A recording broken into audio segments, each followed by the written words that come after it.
কুল্লু নাফসিন যায়িকাতুল মাউত সুম্মা ইলাইনা তুরজাউন। হে পৃথিবীর জগতের প্রাণীকুলেরা, আমি আল্লাহ রাব্বুল আলামিন এই পৃথিবীতে যত প্রাণী সৃষ্টি করেছি, রূহ যাদেরকে আমি আল্লাহ দিয়েছি, এদের সকলকে মৃত্যুর স্বাদ ভোগ করতে হবে। এই পৃথিবীর জগতে কেউ থাকতে পারবে না। অতঃপর আমি আল্লাহর কাছে তোমাদেরকে ফিরে আসতে হবে। আমি আল্লাহর কাছে তোমরা ফিরে আসবা। হে প্রাণীকুলেরা, শুধু তোমরা না, আল্লাহ বলেন কুল্লু মান আলাইহা ফান ওয়া ইয়াবকা ওয়াজহু রাব্বিকা যুল জালালি ওয়াল ইকরাম। এই পৃথিবীর জগতে চন্দ্র সূর্য সহ, আসমান ও জমিন সহ, এই পৃথিবীতে যত বড় বড় পাহাড় ও পর্বত আছে, যা কিছুই আল্লাহ এই পৃথিবীতে সৃষ্টি করেছেন, এগুলোর কোনো কিছুর অস্তিত্ব থাকবে না। সব কিছু একদিন ধ্বংস হয়ে যাবে, একটারও অস্তিত্ব থাকবে না। কেউ পৃথিবীর জগতে থাকতে পারবে না। এই জন্য পৃথিবীর মানুষেরা, আমি আল্লাহ যাদের ভিতরে রূহ দিয়েছি, তোমাদেরকে আমি আল্লাহ জানায় দেই, এই পৃথিবীর জগৎ থাকার জায়গা না। তোমরা এই পৃথিবীতে থাকতে পারবা না। আমি আল্লাহর কাছে তোমাদেরকে ফিরে আসতে হবে। একমাত্র আমি আল্লাহ বাকি থাকবো। এছাড়া যত কিছুই সৃষ্টি করা হয়েছে, সব কিছুই আমি আল্লাহর কাছে চলে আসতে হবে। হ্যাঁ পৃথিবীর জগতের মানুষেরা, এই জন্য তোমাদের কাছে আমার 1 নম্বর ওয়াজ হইল, 1 নম্বর নসিহত হইল, আমি আল্লাহর ভয় তোমাদের ভিতরে ঢুকায় দাও। আমি আল্লাহর ভয় যদি তোমার ভিতরে ঢুকা যায়, তখন তোমার দ্বারা নেক আমল করাটা সহজ হয়ে যাবে, গুনাহ বর্জন করা তোমার দ্বারা সহজ হয়ে যাবে। নচেত পৃথিবীর জগতে যদি গুনাহ তুমি বর্জন করতে না পারো, কবরের জগতে যদি তুমি গুনাহগার হইয়া আসো, হে গুনাহগার বান্দারা, আমি আল্লাহ কবরের জগতের আযাবকে বড় ভয়ঙ্কর করে দিব। এই পৃথিবীর জগতে কেউ থাকতে পারবে না।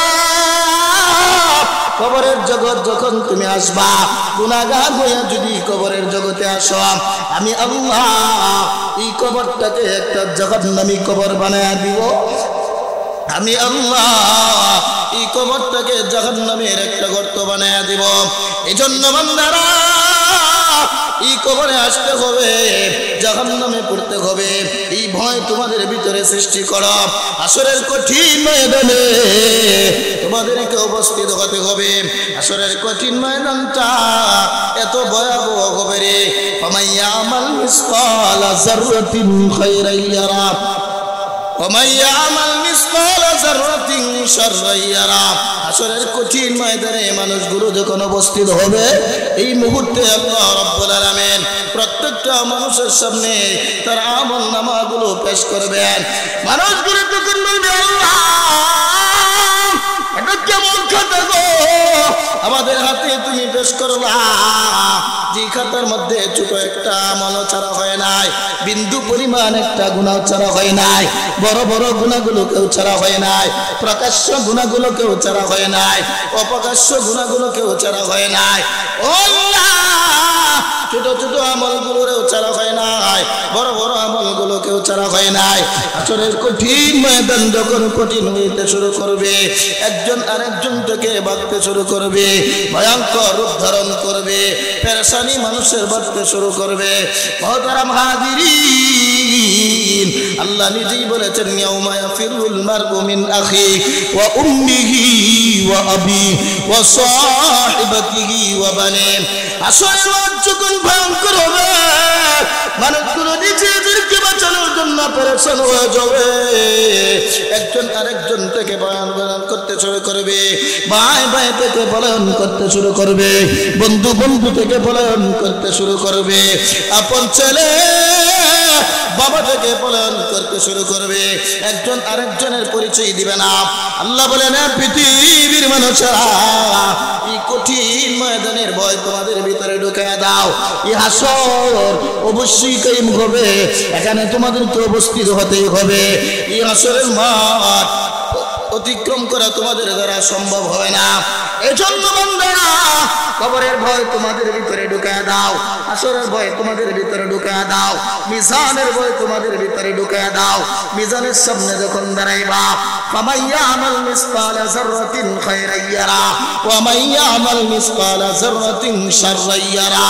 আল্লাহ বলেন বান্দারা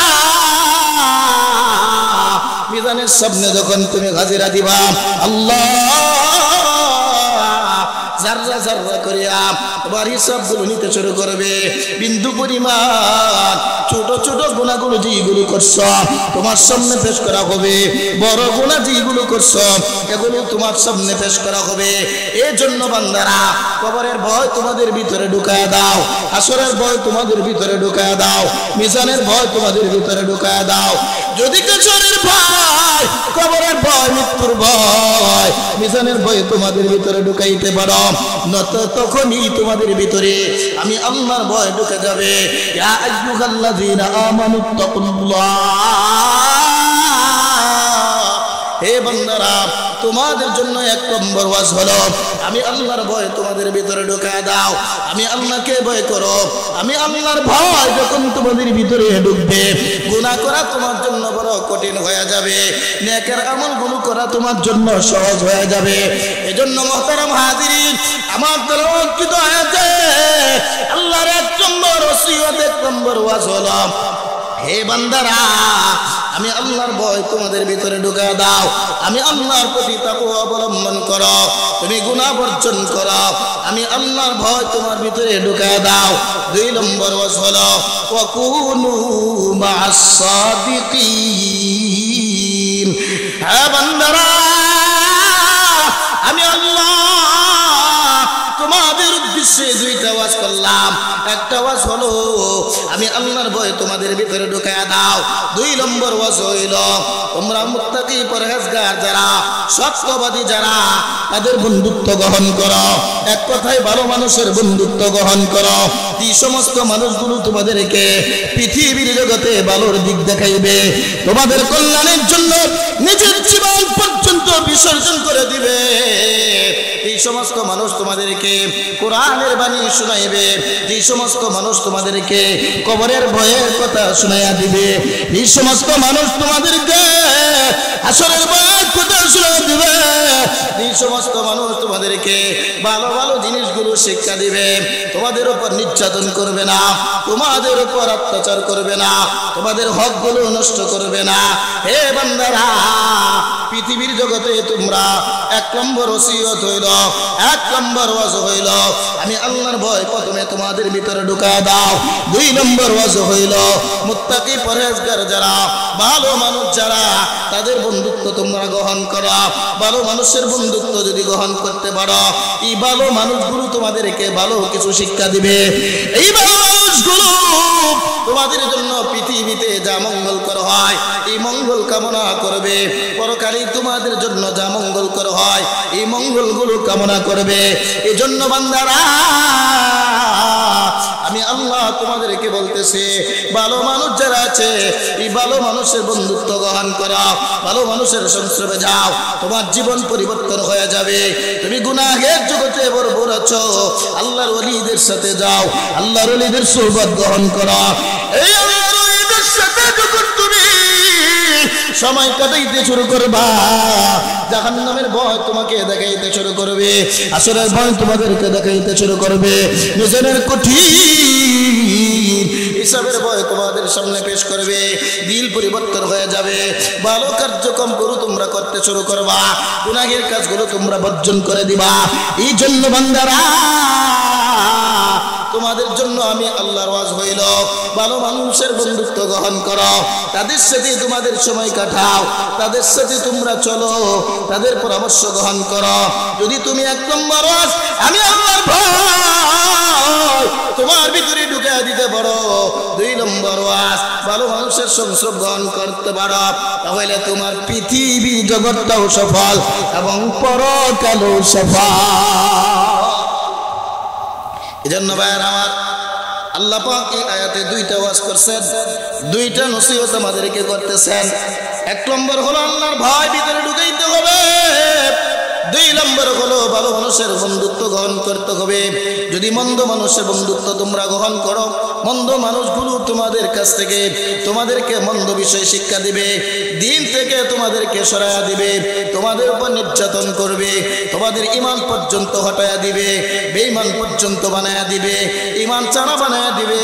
মুহতারাম হাজিরিন, হাদিসের কিতাবে আছেন আল্লাহর নবীজি সাল্লাল্লাহু আলাইহি ওয়াসাল্লাম মদিনার জমিনে যখন নবুয়তির দায়িত্ব বলেন মানুষগুলোকে ঈমানের পথে দাওয়াত দিতে শুরু করলেন, তখন মক্কার মদিনার মধ্যে উকবা ইবনে আবি মুঈত নামক একজন লোক ছিল। উনি মক্কার বড় লিডার ছিলেন, মদিনার বড় নেতা ছিলেন উকবা ইবনে আবি মুঈত। এনার মধ্যে একটা ভালো গুণ ছিল, উনি নেতা ছিলেন, ভালো একটা গুণ ছিল, দৈনিক প্রত্যেক বছর ওনার বাড়িতে একটা খাবারের আয়োজন করতেন। এই খাবারের আয়োজনের মধ্যে অনেক মানুষগুলোর উনি খানা খাওয়াইতেন। মুহতারাম হাজিরিন, ঘটনাক্রমে উকবা ইবনে আবি মুঈত এক বছর আল্লাহর নবীজিকে দাওয়াত করলেন, আমার বাড়িতে আমি প্রত্যেক বছর ভোজ সভা করি, খানার আয়োজন করি, হাজারো মানুষকে আমি খানা খাওয়াই। নবী গো, এই বছর আমি আমার বাড়িতে আপনাকে দাওয়াত দিলাম, আপনি আমার বাড়ির প্রধান মেহমান, আপনাকে আমি খানা খাওয়াবো, আপনার সাথে আপনার সাহাবীদেরকে নিয়ে যাবেন। মুহতারাম হাজিরিন, আল্লাহর নবীজি উকবা ইবনে আবি মুঈতের দাওয়াত গ্রহণ করলেন। উকবা ইবনে আবি মুঈতের দাওয়াত গ্রহণ করার পর সাহাবীদেরকে নিয়ে আল্লাহর নবীজি উকবা ইবনে আবি মুঈতের বাড়িতে হাজিরা দিলেন। খানা দাওয়া আরম্ভ হয়ে যাবে, দস্তরখান বিছানো হলো, খানা পেশ করা হলো। আল্লাহ নবীজিকে জানিয়ে দিলেন, নবী গো, উকবা ইবনে আবি মুঈতের বাড়িতে আপনি এবং সাহাবীরা খানা গ্রহণ করবেন। অথচ উকবা ইবনে আবি মুঈত তো ঈমানদার না, ওনাকে ঈমানের দাওয়াত দেন। মুহতারাম হাজিরিন, আল্লাহর নবীজি উকবা ইবনে আবি মুঈতকে ডাকলেন, ও উকবা ইবনে আবি মুঈত, আমি তোমার বাড়ির প্রধান মেহমান, আমি তোমার বাড়িতে খানার জন্য আসলাম, আমার সাহাবীরাও তোমার বাড়িতে আসলো, খানা বড় রেডি হয়ে গেছে, খানা দানা আরম্ভ হয়ে যাবে। আরে নবীজি, তোমার বাড়ির খানা গ্রহণ করবো, একটা শর্ত আছে, শর্তটা হলো পরে তুমি আমার প্রতি ঈমান আনতে হবে, আল্লাহর প্রতি ঈমান আনতে হবে, তুমি তাওহীদের বিশ্বাসী হতে হবে। উকবা ইবনে আবি মুঈতকে আল্লাহর নবী বলতে শুরু করলেন, হে উকবা, তুমি যদি ঈমান গ্রহণ না করো তাহলে আমি তোমার বাড়িতে খানা গ্রহণ করব না। মুহতারাম হাজিরিন, উকবা ইবনে আবি মুঈত আল্লাহর নবীজির সাথে বসে গেলেন। আল্লাহর নবীজির সাথে বসা নবীজিকে উদ্দেশ্য করে বলতেছেন, নবী গো,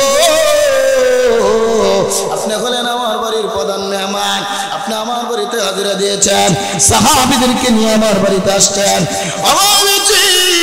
আপনার হাত পরে দেন, আমি কালিমা পড়ে মুসলমান হয়ে যাব। মুহতারাম হাজিরিন, আল্লাহর নবীজি উনার হাত বাড়ায় দিলেন। উকবা ইবনে আবি মুঈত আল্লাহর নবীজির হাতের মধ্যে ধরলেন, হাতের মধ্যে ধরার পরে আল্লাহর নবীজি উনাকে কালিমা পড়ায়া মুসলমান বানায়া দিলেন। আল্লাহর নবীজি উকবা ইবনে আবি মুঈতকে মুসলমান বানায়া দিলেন।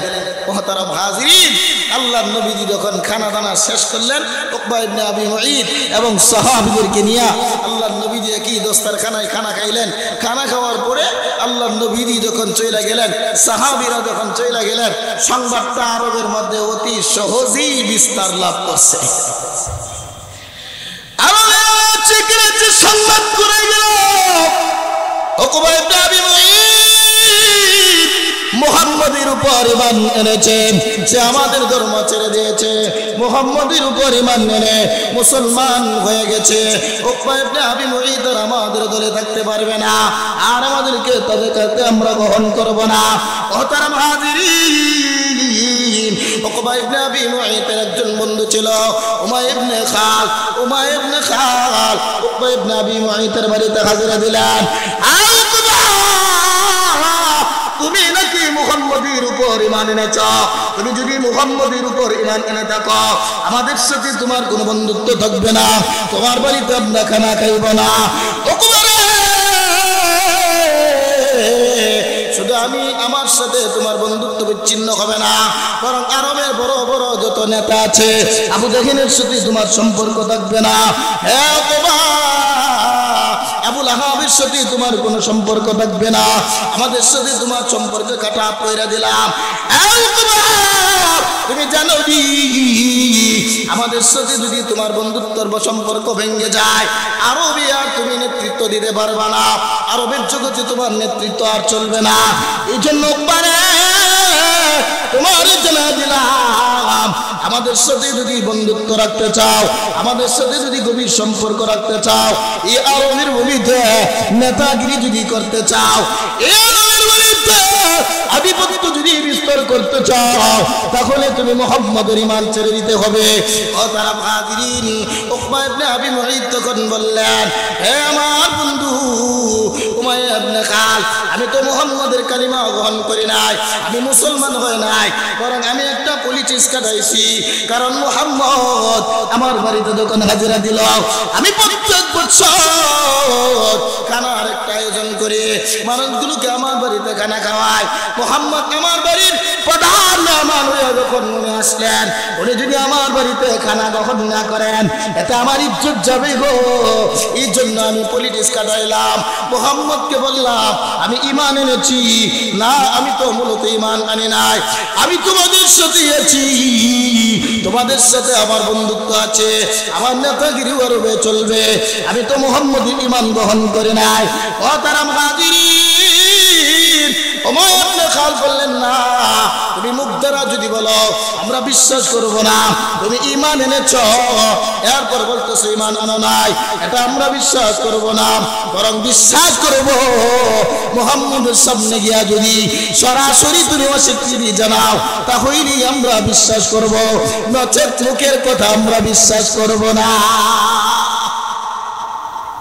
মুহতারাম হাজির, উকবা ইবনে আবি মুঈত উমাইয়া ইবনে খালকে বললেন, চলো আল্লাহর নবীর দরবারে যাই, ওনার সামনে আমি বলবো আমি তোমার প্রতি ঈমান আনি নাই। মুহতারাম হাজিরিন, উমাইয়া ইবনে খাল, উকবা ইবনে আবি মুঈত এবং আরব মক্কার কিছু নেতারা আল্লাহর নবীজির দিকে যাইতে শুরু করলেন, নবীজির ঘরের দিকে যাইতে শুরু করলেন। নবীজি দূর থেকে যখন দেখলেন উকবা ইবনে আবি মুঈত ওনার সঙ্গপঙ্গকে নিয়ে আল্লাহর নবীজির দরবারে হাজিরা দিতেছেন, নবীজি আনন্দ বোধ করলেন। আল্লাহর নবীজি বললেন, উকবা ইবনে আবি মুঈত গতকালকে কিছু মানুষের সামনে ঈমান গ্রহণ করেছিল, আজকে মনে হয় বন্ধুদেরকে নিয়ে আমার সামনে হাজিরা দিয়েছে, ঈমান মনে হয় প্রকাশ্যভাবে গ্রহণ করবে।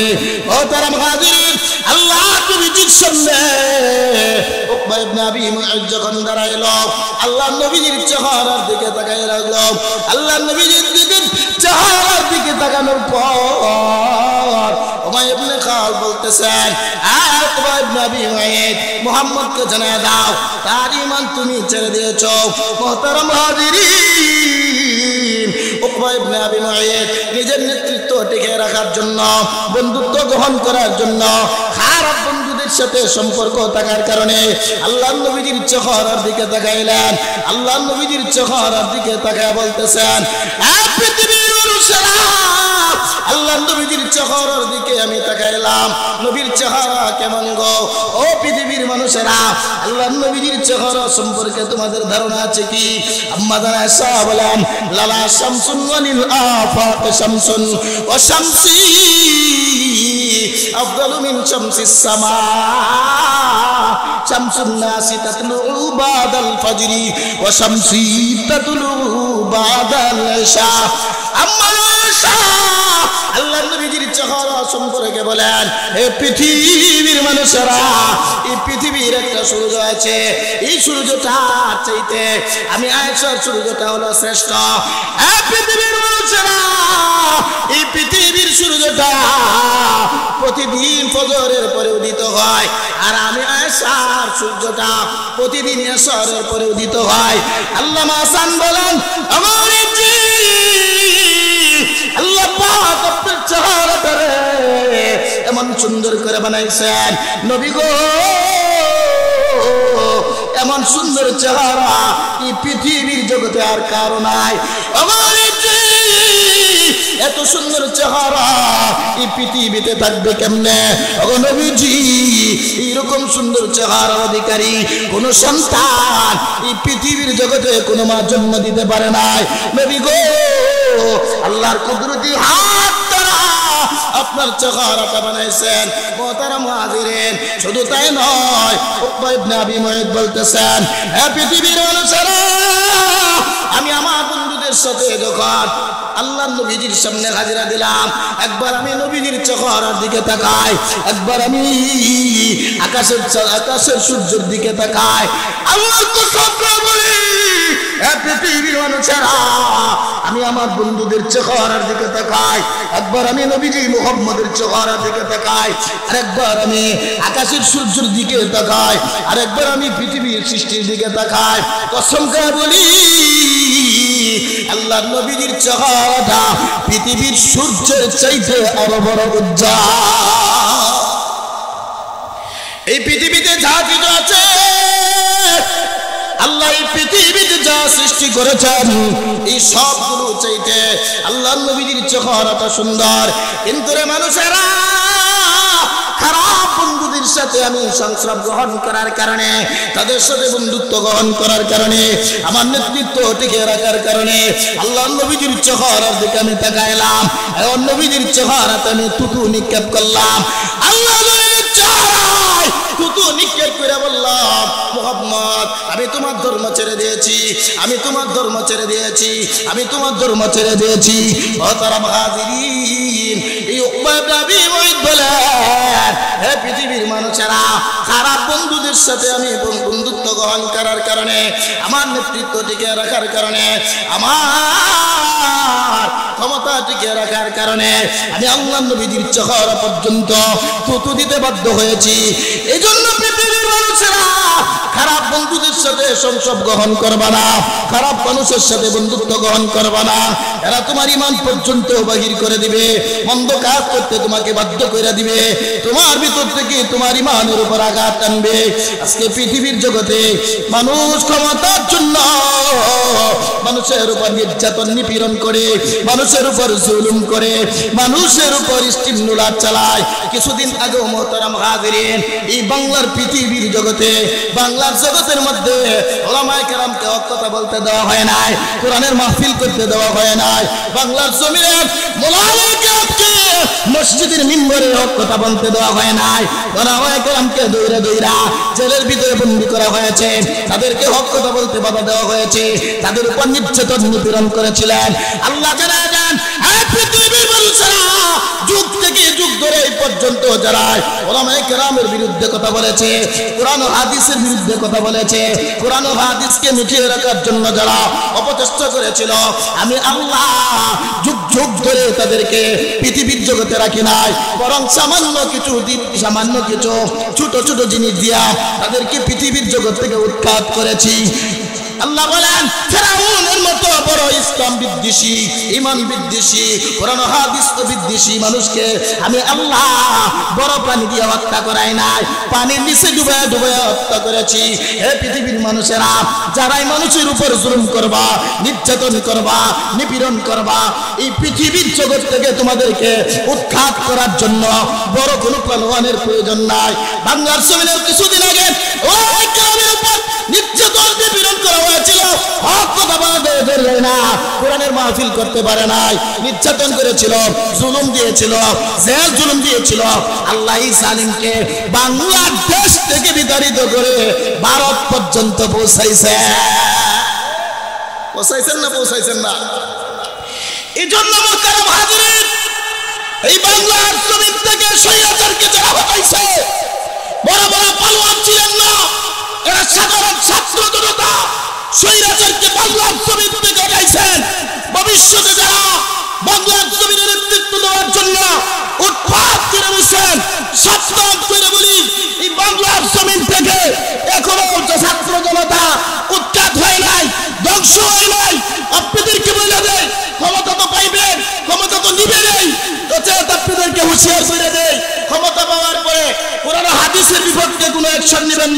উলামায়ে কেরামের উপর নির্যাতন করবেন না, নিপীড়ন করবেন না। কুরআন হাদিসের আইন বাগদাদ সুন্নিত থেকে উঠিয়ে দেওয়ার জন্য কোনো অপচেষ্টা করবেন না। যদি করেন এই বাংলাদেশ থেকে আপনাদেরকে বিতাড়িত করে বাদ পর্যন্ত পৌঁছে দেওয়া হবে।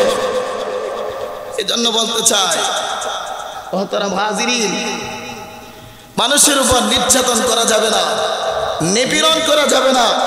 মানুষের সাথে ভালো ব্যবহার করতে হবে, তাদের সাথে বন্ধুত্ব সুলভ আচরণ করতে হবে, মানুষের সাথে তাদের হক তাদের কাছে পৌঁছিয়ে দিতে হবে, তাদের আমানত তাদের কাছে পৌঁছিয়ে দিতে হবে। এজন্য মুহতারাম হাজিরিন, যারাই রাহবার হবে আপনাদের আমানত আপনাদের কাছে পৌঁছে দেওয়ার মতো আমানতদারি যাদের কাছে আছে, আপনারা ভাববেন যারা দায়িত্ব দিলে আমাদের হক আমাদের পর্যন্ত পৌঁছে, ওই সমস্ত মানুষের বন্ধুত্ব গ্রহণ করবেন এবং তাদের সাথে তাদের সংসর্গ গ্রহণ করবেন। কোরআন ও হাদিসের কথাগুলো যাদের কাছ থেকে জানা যায় তাদের বন্ধুত্ব গ্রহণ করবেন, তাহলে আপনাদের ইহকালও সফল পরকালও সফল হবে। দুইটা ওয়াজ আমাদের আমলে হয়েছে এসে যাইবে।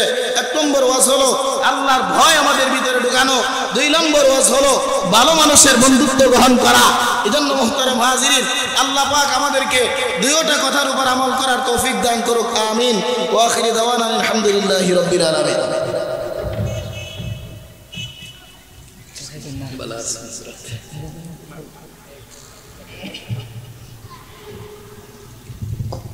আলহামদুলিল্লাহ, অত্যন্ত শুকরিয়া মুবারকবাদ জানাচ্ছি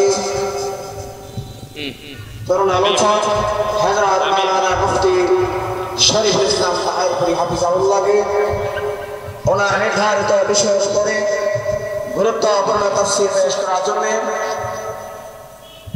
প্রিয় উপস্থিতি, সম্মানিত এলাকাবাসী, পলাশী উন্নয়ন ফাউন্ডেশন কর্তৃক আয়োজিত 3 দিনব্যাপী ঐতিহাসিক তাফসীরুল কোরআন মাহফিলের দ্বিতীয় দিনে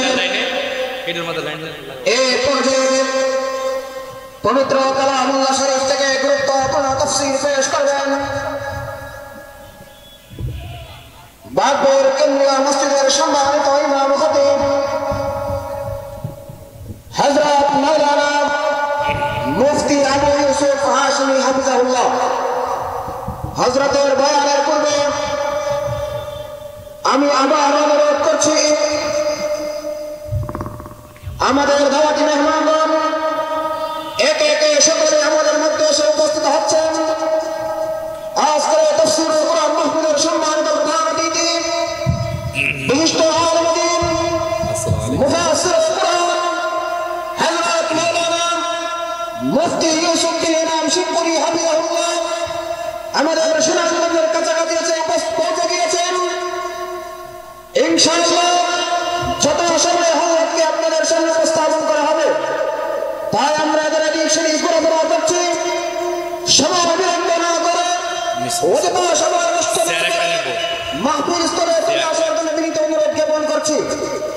এ পর্যায়ে তাফসীর পেশ করবেন হযরত মাওলানা মুফতি আবু ইউসুফ হাশমি হাফিজাহুল্লাহ।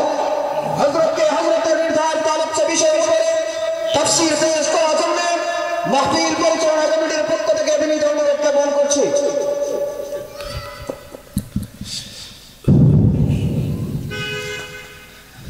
السلام عليكم ورحمة الله وبركاته. الحمد لله الذي جعل الشمس والقمر بحسبان والنجم والشجر يسجدان وفضل زمانا على زمان كما فضل مكانا على مكان